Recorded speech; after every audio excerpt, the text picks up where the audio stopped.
Depois do vídeo sobre o Santuário de Caró, chegou a hora de conhecer o pároco.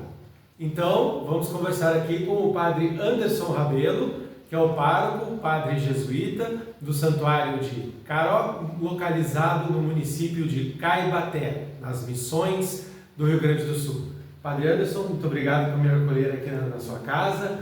Uma alegria a gente poder conversar então aqui sobre o santuário, sobre a sua vocação, sobre os jesuítas. Eu que agradeço, Marcos, a visita e a disposição também de vir até aqui, porque é uma viagem tanto, né? São 6 horas e meia mais ou menos, né? De ônibus, mais 6 horas e meia para voltar, então dá 13 horas de viagem, né? Então essa disposição sua também de vir até aqui, a gente agradece. Padre, eu queria começar então falando do lugar onde nós estamos. Por que ele é tão histórico e tão representativo para a região, para os jesuítas e para o Rio Grande do Sul? Perfeito. Bom, o Santuário do Caró, ele está localizado no município de Caibaté, como você disse bem, que faz parte aqui da região missioneira noroeste do estado do Rio Grande do Sul. E aqui nesse lugar havia uma redução. A redução de todos os santos do Caró. Geralmente os jesuítas, quando fundavam uma redução ou a missão, é um pequeno povoado, uma pequena cidade que chegava a ter até 7.000 habitantes, né? Um dos que chegou a ter esse número é São Miguel, por exemplo, São Miguel das Missões, que é icônico. Sempre que a gente fala da região das Missões, a gente pensa em São Miguel, mas São Miguel é apenas uma, né? Que tem as ruínas, está bem conservada e tal, mas não é a única, né? Eram 33 povos da região missioneira, né? E inclusive do lado brasileiro é que a gente tem um número menor, a gente tem um número também considerável do lado paraguaio e do lado argentino. Mas esse lugar ele é importante fundamentalmente por quê? Porque marca o início da evangelização, isto é, da presença da Igreja Católica no Rio Grande do Sul. Os primeiros missionários jesuítas, que foram os primeiros missionários católicos a chegar à região, eles chegam aqui em São Nicolau, no município de São Nicolau, no dia 3 de maio de 1626. Então, no ano que vem, nós vamos celebrar os 400 anos da chegada dos primeiros missionários jesuítas à região, ou seja, da chegada da igreja, porque eles são os primeiros representantes da igreja a chegar até a região e iniciar esse processo de evangelização que começa com as reduções. Então, as reduções não são um sistema fundado pelos jesuítas, a gente herda isso dos franciscanos, e os jesuítas vão dar, digamos assim, o seu selo próprio, a sua característica própria. Então, as reduções ou missões eram pequenos povoados de até 7.000 pessoas, que geralmente tinham um padroeiro. O que era fundamental para o bom funcionamento de uma redução? Primeiro, o acesso à água potável, uma boa localização geográfica, que permitisse também a comunicação, que geralmente se dava por meio de sinos, com as outras reduções da vizinhança. Então, do lado brasileiro, São Roque Gonzales chega em 3 de maio de 1626 e começa a fundar os primeiros 4 povoados, né? As 4 reduções que foram fundadas por São Roque Gonzales são São Nicolau, Nossa Senhora do Caçapamirim, a Assunção do Ijuí e o Santuário e a redução de todos os santos do Caró. Então, o Caró é uma região. Caró, em Guarani, significa erva amarga. Então, essa região recebeu esse nome, muito provavelmente porque havia, né, uma predominância de erva amarga, erva mate, né, Ilex paraguensis, né, que é característica nativa aqui da região sul do país, né? Então, padre, nós temos o primeiro fato, a chegada dos jesuítas nessa terra, nessa região. E depois nós temos 2 anos depois, um segundo fato, que são os primeiros mártires do Rio Grande do Sul, né? Exatamente, são os primeiros mártires do Rio Grande do Sul. Aí a questão de nomenclatura, né? Mártires brasileiros ou mártires do Brasil? Eu prefiro dizer que são mártires do Brasil, porque eles nenhum dos 3 eram brasileiros. Sim. Né? Então eles foram martirizados no Brasil. Roque Gonzalez era paraguaio, de Asunción, e Afonso e João eram espanhóis, de 2 lugares de procedência diferente. Então, os 3 primeiros mártires brasileiros, ou do Brasil, que eu prefiro dizer assim, Sim. não eram brasileiros, né? Eram 3 missionários jesuítas estrangeiros, né? Então, o primeiro fato, como você recapitulou muito bem, foi a chegada deles em 1626, e o segundo fato é o martírio que acontece em 15 e 17 de novembro de 1628. Então, daqui a 3 anos, nós vamos celebrar os 400 anos do martírio de Roque, Afonso e João, que nós chamamos aqui de Santos Mártires das Missões, né? E também é uma forma da gente incluir aqueles outros que foram martirizados, porque ao longo de quase 160 anos de reduções, de missões, foram martirizados mais de 26 jesuítas, entre padres e irmãos. Então, canonizados, nós temos esses 3, mas existem pelo menos mais 23 ou 24 que não foram canonizados, mas que também abraçaram o martírio, né? E que deram testemunho de Cristo, de sua fé, até as últimas consequências com a entrega da própria vida. Então, também fazer memória desses mártires é importante, porque é uma forma de preservar a nossa história, a história da igreja no Rio Grande do Sul. E padre, como é que se deu a ideia, como é que se originou o santuário aqui? Perfeito, essa é uma pergunta muito boa. No ano que vem, Marcos, o santuário vai completar 90 anos de existência. Começou com o trabalho de 2 jesuítas. Quando a gente cita 2 nomes assim, pode parecer, nossa, mas foi só esses 2 que trabalharam? Claro que não, né? Claro que não, né? Mas assim, o padre Luiz Gonzaga Jäger, que era um historiador, padre jesuíta e historiador e pesquisador, ele foi um dos responsáveis pelo encontro do lugar do martírio. Então, sabia-se da história, a gente tinha relatos e até hoje, né, conservamos esses relatos do martírio, mas não se sabia ao certo aonde é que ficava esse lugar, esse Caró. Era onde? Era mais para cima, era mais para baixo, era mais para a direita, era mais para a esquerda? Só que aí a tradição oral, os relatos que iam sendo passados de geração em geração, indicavam que o lugar era aqui. Aqui era uma grande propriedade da família Menezes. Conta-se que os antigos Menezes, eles tinham tanta terra, que eles não sabiam nem os limites da própria terra. Tá bom, né? Então, para tu ter uma ideia. E a família Menezes, especialmente o seu Horácio e os seus descendentes, eles tinham recebido dos seus antepassados o relato de que aqui havia sido mortos os padres. Aqui mataram os padres, aqui mataram os jesuítas. Então o padre Luiz Gonzaga Jäger veio com a sua equipe aqui, à época, no ano de 1933, e fazendo escavações ele encontrou achados arqueológicos, né? Pedaços, né? de utensílios, cruzes, né? Que davam conta de que, bom, aqui, naquele lugar, neste lugar, funcionou alguma coisa relacionada à igreja.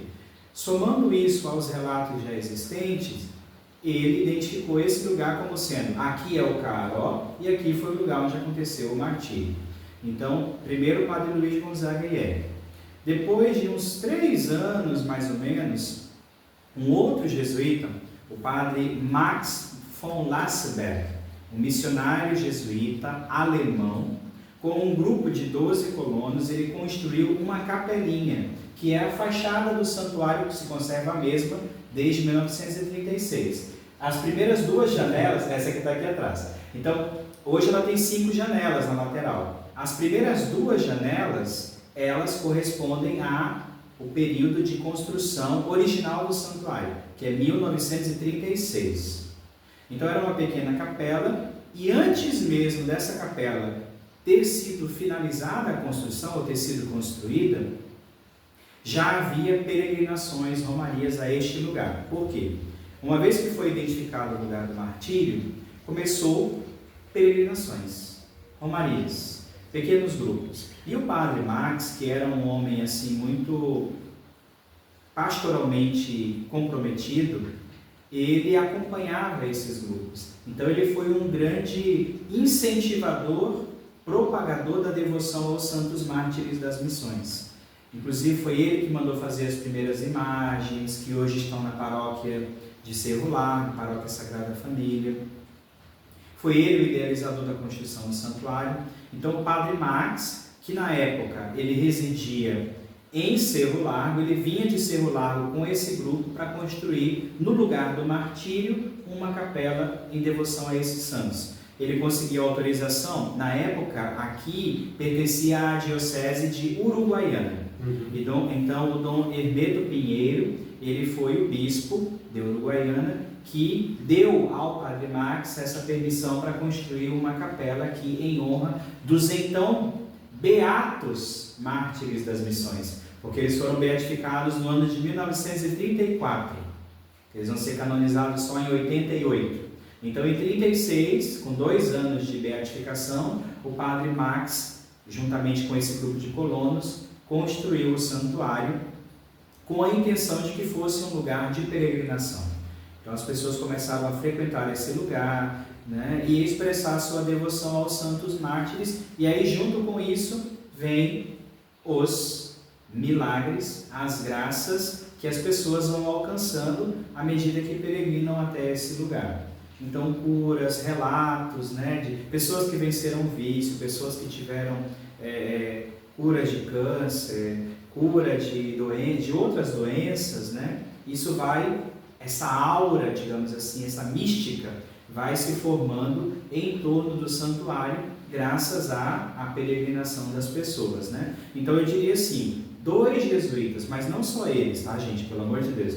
2 jesuítas foram muito importantes para a construção desse santuário a seu momento. O padre Luiz Gonzaga Jäger e o padre Max von Lasseter, esses 2. Mas é claro que esse foi um trabalho em conjunto com muitas outras pessoas. O próprio provincial, na época, o padre Pedro Lenz, e depois os seus sucessores também, foram grandes incentivadores da devoção aos santos mártires das missões, que se tornaram os padroeiros da província do Brasil Meridional, que era a província do sul aqui dos jesuítas, né? Chamava-se província BRM, Brasil Meridional. E os santos mártires eram os padroeiros. Então, os próprios jesuítas, padres e irmãos, começaram a difundir essa devoção aos santos mártires, né?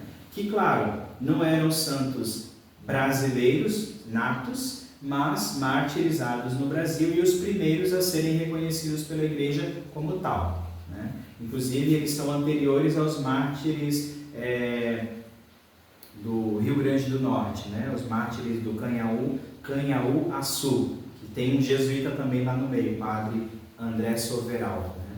E padre, queria te perguntar, tu falaste na questão da peregrinação, dos romeiros lá no começo. Isso foi algo que foi se mantendo ao longo das décadas? Sim. Foi se mantendo e foi se ampliando, porque assim, ao longo do ano, o santuário, ele tem pelo menos 3 grandes peregrinações, romarias. No início do ano, ali por volta de março, abril, nós temos a peregrinação da pessoa idosa, que é organizada pela Pastoral da Pessoa Idosa da Diocese de Santo Ângelo. É um evento que movimenta umas 600 pessoas, mais ou menos, né? Às vezes mais, às vezes menos, depende do clima, se está muito frio, se chove. Então, é um evento que movimenta pessoas. Depois, no dia 1º de maio, a gente tem a Moto Romaria, já está na sua 8ª edição, que foi algo de iniciativa de alguns padres aqui da Diocese de Santo Ângelo, que curtiam essa coisa da motociclismo e tal, e tem isso mais ou menos como um hobby, vamos dizer assim. E aí foram também em parceria com outras pessoas que também têm a moto como um hobby, não só um meio de transporte, mas também como um hobby, né? E isso foi se expandindo. Então, esse ano, por exemplo, eu fiquei surpreso, porque nós, assim, eu não me recordo agora se foi mais de 600 ou mais de 700 almoços que nós vendemos, né, naquele dia, para vocês terem uma dimensão do número de pessoas presentes, né? Isso aqui estava lotado, meu Deus, assim, moto por tudo quanto é lado. E o terceiro evento, assim, maior proporcionalmente, é a Romaria do Caró, que acontece todos os anos no terceiro domingo de novembro. Essa bate mais ou menos com a data do martírio. Né? Exatamente. Bate mais ou menos com a data do martírio, com a festa litúrgica, e é um evento diocesano. Todos os três que eu citei são eventos diocesanos. Sim. Mas essa Romaria é a Romaria da Diocese. Né? Então vem gente de todas as paróquias, e a participação no passado já foi muito maior. Porque também nós católicos éramos um número maior. Né? Hoje vocês acompanharam o último censo, viram que ainda somos maioria, mas decrescemos bastante nos últimos anos, né, em comparação com outras expressões religiosas. Então a Romaria do Caró acontece todo ano no terceiro domingo de novembro, e ela é o evento de maior número de pessoas aqui. 5.000, 7.000 pessoas facilmente passam por aqui nesta data. Né? Então é um momento de muita fé, de devoção. As pessoas participam da Via Sacra. Depois da Via Sacra nós temos a missa, almoço. Depois do almoço nós temos uma bênção da saúde, um momento celebrativo, uma bênção da saúde, com a imposição das mãos, que é algo também que me chama muita atenção. Na Romaria, duas coisas me chamam a atenção. As confissões, que se eu me sentar ali para atender confissão, eu atendo confissão o dia todo, primeira coisa. E a segunda coisa, a bênção da saúde. O nosso povo, o povo católico, é um povo simbólico, é um povo do concreto. É um povo que precisa do toque. Não basta só fazer a oração lá de longe. O povo quer ser tocado. E isso é muito bonito, porque isso tem uma reminiscência bíblica, inclusive. Né? Na carta a São Tiago diz: quando houver alguém doente na comunidade, chamem os presbíteros para que imponham as mãos sobre as pessoas. Então, é bonito perceber que nós não perdemos algo que é tão nosso, né? Que é essa compreensão realmente da bênção que passa por nós, né? Como sacerdotes, como presbíteros. Né? Claro, a bênção de Deus está para além das mediações humanas, mas ela se materializa, vamos dizer assim, através de nós. Então é bonito ver que o povo ainda tem essa devoção. Né? E fora essas três datas assim diocesanas mais fortes, as pessoas costumam vir aqui também no domingo, assim, normal, assim, sem um evento assim concreto para participar da missa, para rezar, também tem essa presença. Eu falei desses três grandes, né, mas existem outros em menor número, digamos assim, em menor proporção de pessoas. Sim. Paróquias que se organizam para vir visitar. Esse ano mesmo nós já tivemos a visita da paróquia de Guarani das Missões, que é um município aqui da região metropolitana de Santo Ângelo, digamos, né? Guarani das Missões. Então veio o grupo da paróquia Santa Teresa de Ávila, o próprio pároco, o padre Jean, está trabalhando, que tem dois nomes parecidos. O padre Jean, ele está se organizando para trazer agora os catequizandos, os coroinhas, as crianças, né, para outubro. Então, e há outras iniciativas. Então, Pastoral da Saúde, que vem, passa o dia, faz o seu retiro aqui. Nos domingos, no momento, nós temos uma missa dominical, às 10 da manhã. Então, o que ocorre com muita frequência, especialmente no verão e na primavera, quando está mais quente, né? Porque no inverno o pessoal fica mais quietinho em casa. O pessoal arrepia. Isso, o pessoal arrepia e fica mais quietinho em casa. Mas assim, é muito bonito ver famílias inteiras que vêm à missa no domingo. Terminada a missa, eles vão, a gente tem um espaço bonito aqui, então tem churrasqueiros e tal, as pessoas vão ali como família e fazem o seu momento de convivência, o seu almoço familiar. Isso é muito bonito de ver, sabe? E eu, da minha parte, assim, eu tenho todo o interesse e gosto de ver que as famílias desfrutam do espaço do santuário, porque e precisa ser um ambiente familiar, um ambiente comunitário, um ambiente de igreja, mas também um ambiente familiar. Então as pessoas vêm, domingo mesmo. Domingo terminou a missa, nós saímos e fomos almoçar fora. Quando a gente voltou, estava assim de gente, muita gente, gente com criança, gente que vem, traz a sua cadeira, traz o seu chimarrão, faz a roda ali, vamos tomar chimarrão.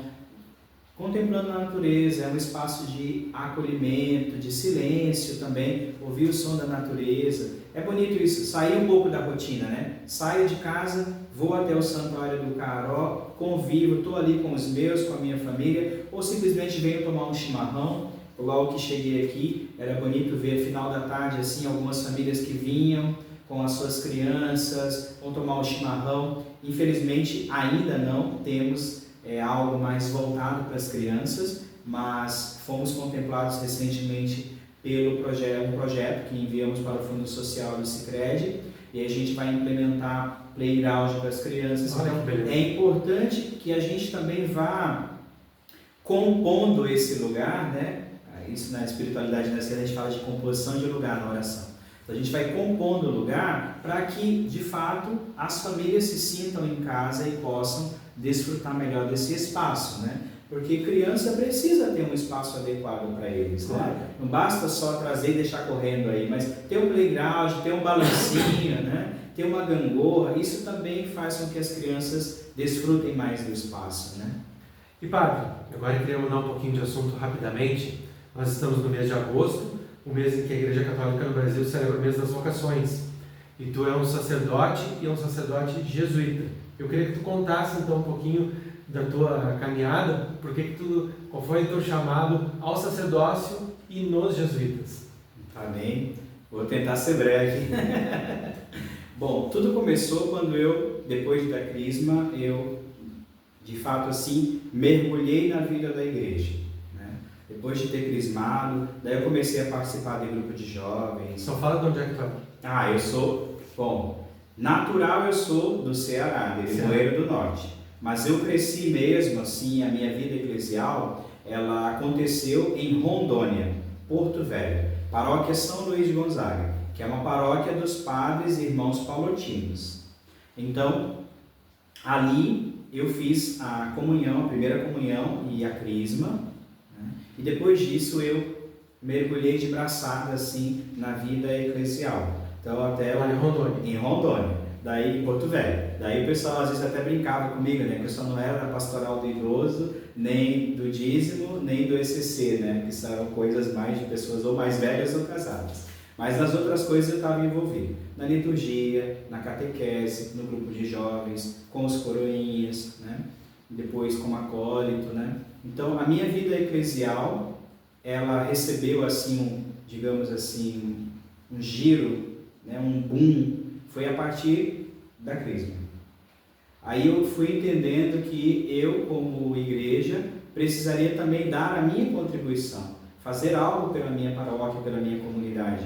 E aí eu ajudava na liturgia, a ler, ajudava a servir como coroinha, depois como acólito, né? Tinha 14, 15 anos, né, quando eu comecei a minha caminhada eclesial. E, bom, nesse processo de inserção, nessa caminhada eclesial, participando do grupo de jovens, eu fui representando a paróquia no encontro diocesano da Pastoral da Juventude, PJ. Então, lá na minha paróquia, havia diferentes grupos de jovens, e o meu grupo era um grupo da PJ. A gente era acompanhado por assessores da PJ. E aí eu fui. E lá nesse encontro, eu conheci um irmão jesuíta. Por isso, até hoje, eu sempre tenho assim, muito carinho pelos irmãos, porque o primeiro jesuíta que eu conheci foi um irmão, né? Não foi um padre. Então, eu me encantei pela companhia através da expressão do irmão, não necessariamente do padre, até porque no começo a gente não entende muito bem essas coisas. Padre, irmão, a gente sabe que tem as irmãs e os padres, padre diocesano, padre religioso, sim. É tudo muito confuso no início pra gente, né? Sim. A gente tem que simplificar mais isso para as pessoas, né, meu povo, pelo amor de Deus. Mas enfim, como um jovem de 14 anos, eu não entendia o que era padre diocesano, padre religioso, não fazia a menor ideia. Isso para mim não fazia o menor sentido. Mas eu conheci esse irmão que se apresentou como jesuíta. E eu, caramba, né? O que é jesuíta? Eu tinha ouvido falar dos jesuítas nos livros de história, mas eu achava que era uma coisa tipo os bandeirantes, né? Hoje tu não vê mais um bandeirante por aí, né? Então, me apresente um bandeirante. Eu pensava uma coisa assim, os jesuítas são coisa do passado, que nem os bandeirantes, mais ou menos, né? Fazendo essa aproximação. Então, conheci esse irmão jesuíta E ele, assim, teve uma postura bastante cativante, bastante amigável, próxima. O que me encantou no irmão foi justamente a proximidade. E aí continuamos em contato, daí ele me convidou para conhecer a comunidade deles, a casa, e eu fui. E aí foi iniciando entre uma amizade e um processo de acompanhamento, né? Depois, mais tarde, o irmão começou a estudar História, eu estudava Administração e a minha mãe estudava Pedagogia, na mesma faculdade. Daí a gente se encontrava assim na hora de intervalo e tal, e conversava e falava sobre livros e coisas em comum, que a gente, curiosidades, né? E eu sempre. Eu comecei a ter uma curiosidade pelo livro dos exercícios espirituais, de Santo Inácio, que eu achava que era um livro, que era uma coisa para ser lida, né?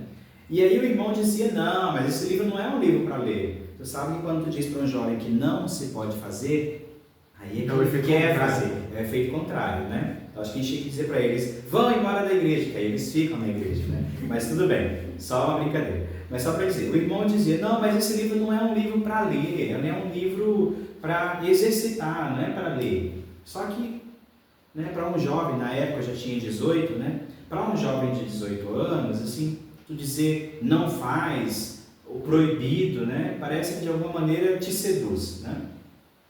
E o meu interesse por conhecer mais esse livro só foi aumentando, né? E, junto com isso, o interesse também por entender melhor o que eram os jesuítas e esse tal de livro dos exercícios, o que significava, né? Mais tarde eu fui entender que os exercícios espirituais, eles são um caminho para nos aproximar de Deus, para nos levar a uma melhor comunicação com Deus, né? Então, Santo Inácio, quando propõe os exercícios, ele propõe os exercícios como um caminho para Deus. Então, entender que não é um livro de cabeceira para leitura, mas é um livro para ser colocado em prática, que são exercícios de oração, meditação, contemplação, aplicação dos sentidos, isso eu só pude saber depois de jesuíta, né? Porque aí também eu já tinha uma maturidade diferente para entender as coisas, que eu entrei com 22 anos. Então eu conheci os jesuítas por volta dos 18 anos e eu só entrei mesmo aos 22. Que aí eu tinha começado a fazer faculdade, administração. Isso lá em Porto Velho? Lá em Porto Velho ainda. Tinha começado a fazer faculdade, administração, e o irmão dizia, não, termina a tua faculdade, tu é muito jovem, né? Termina, é bom concluir um processo antes de iniciar outro. Então eu fazia o acompanhamento vocacional e levava a minha vida eclesial como estava habituado, como um fiel, como outro qualquer, né? Embora meu pai sempre dizia, né, que eu não parava em casa e tal, passava mais tempo na igreja do que em casa, essas coisas assim, né? Mas enfim, então eu fui me encantando pela vocação jesuíta, primeiro pela proximidade que esse irmão expressou, o irmão Napoleão, até hoje vive, graças a Deus. Então, a proximidade que ele expressava em relação aos jovens, o carinho, o cuidado, né? Depois, o livro dos exercícios espirituais, que foi um chamariz, que foi uma coisa assim, que me deixava intrigado e curioso, porque não pode ler, mas por que não pode ler? Que absurdo, né? Sim, por que eu não posso ler esse livro? Mas, ao mesmo tempo, o desejo de entender o que é esse caminho para Deus que os exercícios apresentam, né? Então, graças à minha inserção eclesial, à minha experiência na pastoral da juventude e o contato com esse jesuíta, eu fui vendo na companhia uma expressão de igreja, de ser igreja, com a qual eu me identificava. Caramba, olha, se é para ser padre, eu quero ser jesuíta como o irmão é jesuíta, né? Porque foi algo que me cativou. Mas te passou pela cabeça a possibilidade de ser irmão? Assim, ser irmão propriamente não, né? Me passava pela cabeça o ser jesuíta. Eu não cheguei a pensar em ser irmão. A gente, quando entra, tem o período do noviciado. Noviciado são 2 anos, e ao longo desses 2 anos a gente vai rezando a vocação, seja do padre, seja do irmão, e a gente vai vendo por onde é que Deus nos conduz, né? Então, tanto uma vocação como a outra, o que vem antes disso? Nós somos jesuítas, ou seja, o primeiro somos religiosos, e o meu ser religioso, hoje, ele se expressa como padre. Mas ser religioso padre não me faz mais religioso que o religioso irmão jesuíta, né? Nós temos uma vocação comum, que é o ser jesuíta, que está vinculado ao carisma, à espiritualidade, à missão da Companhia de Jesus, da nossa ordem.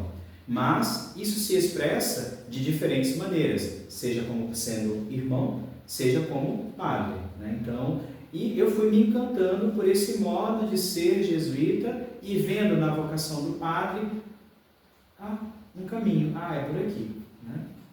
Sempre gostei muito de liturgia. Depois que eu comecei a participar assim da igreja, de ajudar nas leituras e tal, então essa coisa de preparar, sabe, a missa, e eu olhava para o padre, isso é uma coisa interessante que talvez alguns jovens também possam experimentar isso. Eu olhava para o padre e eu dizia assim, eu posso ser padre também. Era uma coisa meio assim, né? A minha mãe conta que na infância eu falava que eu queria ser padre. Eu não lembro disso. Sim. Né? Eu não lembro disso. Mas a minha mãe, ela conta isso, diz assim, às vezes quando perguntavam para ele o que ele queria ser quando crescer, ele dizia que ia ser padre. Bom, eu, honestamente, não me recordo disso. Eu lembro que a primeira vez que eu pensei na questão de ser padre, eu devia ter uns 12, 13 anos. Que foi uma pergunta que eu fiz para a irmã, lembro o nome da irmã, inclusive, da irmã Sônia, das Irmãs de Santa Marcelina, que eu fiz uma pergunta para ela no contexto de uma aula de ensino religioso, que naquele tempo quem dava aula de ensino religioso para nós, eu estudei minha vida toda em escola pública, né? Eram as irmãs que davam aula para nós. Então, fazendo uma pergunta para ela, porque mês de agosto, mês das vocações, aí falava de todas as vocações, só que isso às vezes para nós, assim, que não somos religiosos, que não somos padres, na época não era, né? É uma coisa tão distante, é uma linguagem tão fora da nossa realidade, né? Que você parece que só consegue entender vocação como uma vocação leiga, né? O matrimônio constitui família. Depois a gente vai entendendo, com o tempo, com a maturidade, que são diferentes vocações, que uma não é melhor do que a outra. Não, claro que não. Mas que elas se complementam, se ajudam e que todas elas são importantes para a igreja, né? Porque assim, de onde vêm as vocações? Das famílias. Se todo mundo vira padre e vira irmã, quem vai ter filhos? De onde vão vir as vocações? Claro, né? Então, são vocações distintas, que não quer dizer que uma é melhor do que a outra, mas que cada uma delas cumpre um papel essencial e importante na vida da igreja. Claro que eu tenho a experiência de ser padre. Eu não sei o que é ser pai de família, né? Eu não constituí família. Eu renunciei a isso, né? Em função de uma outra vocação, de uma outra forma de vida, que é a vida religiosa, né? E isso não me faz melhor do que os pais e mães de família. Não, mas é uma maneira diferente de seguir a Cristo. Você segue como esposo, como pai, eu sigo como padre, como religioso jesuíta, né? E padre, depois que tu te ordena sacerdote, passa um tempo, como é que tu paga no Rio Grande do Sul? Então, na verdade, eu já estava no Rio Grande do Sul, porque assim, embora eu seja cearense e tenha crescido em Rondônia, esse já é o meu 10º ano no Rio Grande do Sul. Então, a minha formação, ela foi 2 anos no Paraná, 3 anos em Belo Horizonte, 2 anos em Cascavel, no Paraná, 3 anos em Belo Horizonte, Minas, 2 anos em Pelotas, aqui no Rio Grande do Sul, depois 3 anos e meio em Santiago, no Chile, aí eu voltei para o Brasil. Quando eu voltei para o Brasil, eu voltei para Porto Alegre para trabalhar no Colégio Anchieta como professor. E aí eu trabalhei no Colégio Anchieta do ano 2019 até o ano 2022. Foram 3 anos. 3 anos. Nesses 3 anos, aí eu me ordenei. Tive a ordenação diaconal no final do ano 2020 e depois, no ano de 2021, a ordenação presbiteral, que aí foi lá na minha terra, né? Que eu sou um homem de 2 terras, gente, desculpa aí, mas é isso. Então, sou um homem de 2 terras. Então, na minha terra, não na terra natal, mas na terra onde eu cresci, então lá eu me ordenei. Inclusive, o bispo que me ordenou é um gaúcho, que é o Dom Roque Paloski, que é o bispo lá da Arquidiocese de Porto Velho. Ele é gaúcho aqui de Rio Grande, se eu não tenho, o Bagé, eu sempre confundo os dois. Eu sei que não é a mesma coisa, mas eu confundo, né? Então, ele é de Rio Grande, se não me engano, e ele foi quem me ordenou. Então eu já estava no Rio Grande do Sul quando fui ordenado, trabalhei ainda em Porto Alegre mais 2 anos, 23 e 24, trabalhei em Porto Alegre até o início desse ano. Final do ano passado, então, eu recebi uma nova missão, que foi justamente vir para cá para trabalhar no Santuário do Caró, na Paróquia de Todos os Santos e no Santuário, né? Nós também assumimos nesse meio tempo a Paróquia Santa Lúcia, em Caibaté. Então, aqui próximo, nós temos 3 paróquias. São Miguel, em São Miguel das Missões, Santa Lúcia, em Caibaté, e a Paróquia de Todos os Santos, aqui no Caró. Então, eu estou aqui no Rio Grande do Sul, cronologicamente, esse é o 10º ano, né? 1 ano em São Leopoldo, 2 anos em Pelotas, e de 19 para cá, entre Porto Alegre e agora aqui no Caró, né? Estamos já chegando aqui na reta final do nosso bate-papo com o Padre Anderson. E para terminar, Padre, eu queria que tu deixasse um convite para quem está acompanhando o vídeo, para quem mora perto aqui, daqui a pouco é da diocese, é das dioceses vizinhas, é de uma diocese mais distante também, para que considere a possibilidade de vir conhecer aqui o santuário, de visitar aqui a região. Perfeito. Então, deixo esse convite para você, amigo, amiga, que seja de outra região, ou mesmo que seja nosso vizinho aqui dos municípios, da região missioneira do noroeste do estado, para que venham visitar, se não conhecem, venham conhecer o Santuário do Caró, e se já conhecem, que venham então fazer essa visita para nós. Aqui no santuário nós veneramos os santos mártires das missões, São Roque, Santo Afonso e São João. Também temos a devoção à Nossa Senhora Conquistadora, que foi o primeiro título mariano a ser introduzido aqui no Rio Grande do Sul, né? A gente tem a Nossa Senhora Medianeira de Todas as Graças, que é a rainha do povo gaúcho, né? Que foi um título que o Papa Francisco concedeu a Nossa Senhora Medianeira, mas a Nossa Senhora Conquistadora nós não podemos esquecer, que foi o primeiro título mariano que foi introduzido aqui no Rio Grande do Sul, também pelos jesuítas. A Nossa Senhora Medianeira também foi trazida pelos jesuítas, viu? Você sabia que a consagração à Nossa Senhora foi redigida por um jesuíta? Não sabia, né? Eu também não, aprendi esses dias. Feito esse parênteses, volto 2 casinhas para dizer, o santuário ele é um lugar de encontro. Fundamentalmente é um lugar de encontro das pessoas com Deus, mas é também um lugar de encontro das pessoas com elas mesmas e também com os outros. Então, a gente precisa, como igreja, redescobrir a beleza do encontro, do reencontrar-se, do gastar tempo, do estar juntos, de realmente expressar a nossa devoção a Deus e aos santos como um lugar de encontro, né? Um lugar onde a nossa fé ela vai se tornando de alguma maneira palpável. Então, nesse lugar, muitas pessoas relatam curas, vitórias sobre vícios, né? Vícios que são superados. Tem um aspecto que não sei se a gente falou, tem uma fonte de água, né? Verdade. Também é importante dizer, falar da fonte. São muitas coisas para a gente lembrar. Mas assim, é um lugar em que as pessoas vêm e elas encontram algo. Seja a graça, seja a conversão. Não faz muito tempo veio um casal aqui pedir uma graça pelos seus filhos, depois volta para agradecer. Então assim, é um lugar onde as pessoas alcançam graças, mas fundamentalmente eu gostaria de destacar isso, é um lugar de encontro, né? O santuário é um lugar onde Deus habita. Então a gente pensa às vezes que vai lá no lugar para encontrar a Deus, mas na verdade a gente vem até aqui para ser encontrado por Deus, para deixar-se encontrar por Deus, para dar tempo a Ele, para as coisas de Deus, né? Que às vezes a gente está muito na correria, no piloto automático, e aqui é um lugar de silêncio, um lugar de oração, um lugar de recolhimento. Nós temos uma fonte aqui, que foi abençoada, uma fonte de água perene, que foi abençoada por São Roque Gonzales, em 1628, e as pessoas relatam muitas graças alcançadas.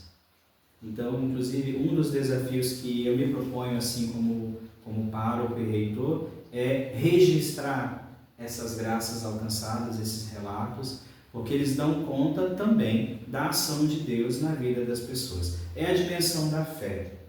A fé a gente não consegue mensurar, né? Mas a fé é um requisito básico para que a graça seja alcançada. Muitas das curas que Jesus realizou, Jesus supõe a fé da pessoa, né? Vá em paz, a tua fé te salvou. Né? Jesus pergunta à pessoa se ela quer ser curada e aí a graça acontece. Então a gente também pedir aquilo que a gente quer receber, pedir com fé, confiar na ação de Deus que se manifesta pelas suas mediações e peregrinar, porque peregrinar faz parte da experiência humana, né? Nós, nesta terra, todos nós somos peregrinos, né? Então, se a gente pode peregrinar até um lugar sagrado, até um santuário, encontrar-se com Deus aqui, deixar-se encontrar por Ele, por que não? Por que não aproveitar esse tempo para isso? Estamos finalizando um ano jubilar como igreja. No ano que vem a Diocese de Santo Ângelo vai decretar o seu ano jubilar em comemoração dos 400 anos. Que essa celebração dos 400 anos não seja só uma reverência ao passado e às ruínas, porque os jesuítas não foram construtores de ruínas, né? A gente olha para as ruínas e pensa, né, que os jesuítas eram construtores de ruínas. Não, mas que a celebração dos 400 anos seja uma ocasião para a gente abraçar o futuro com esperança, né? Acreditando que essa esperança não decepciona, mas a gente também tem que fazer a nossa parte, né? Não adianta a gente ficar sentadinho aqui esperando, mas colocar os meios, fazer aquilo que está ao nosso alcance, e todos nós podemos, né, de alguma forma, contribuir desde a fé para que essa esperança ela seja possível. Este evento, para terminar agora sim, Padre, dos 400 anos, inclusive o governador, o Eduardo Leite, chegou a levar um convite oficial para o Papa Francisco, né? Exatamente. O Papa faleceu, né? Não teve como atender o pedido, por óbvio, mas foi entregue a ele um convite formal, né? Sim, exatamente. Então é isso, a celebração dos 400 anos marca o início da evangelização do Rio Grande do Sul.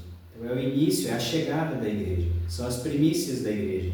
E esse início, essas primícias da igreja, foi marcado com o sangue dos mártires.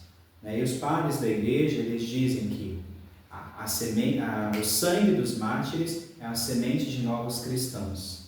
Então, oxalá, né, queira Deus que a celebração dos 400 anos seja também para nós uma ocasião de revitalização da nossa fé, de redescoberta da nossa fé, de conversão ou de reconversão à fé, já que, como Dom Helder Câmara gostava de dizer, né, na minha primeira conversão, quer dizer, durante a nossa vida, nós podemos passar por diferentes momentos de conversão.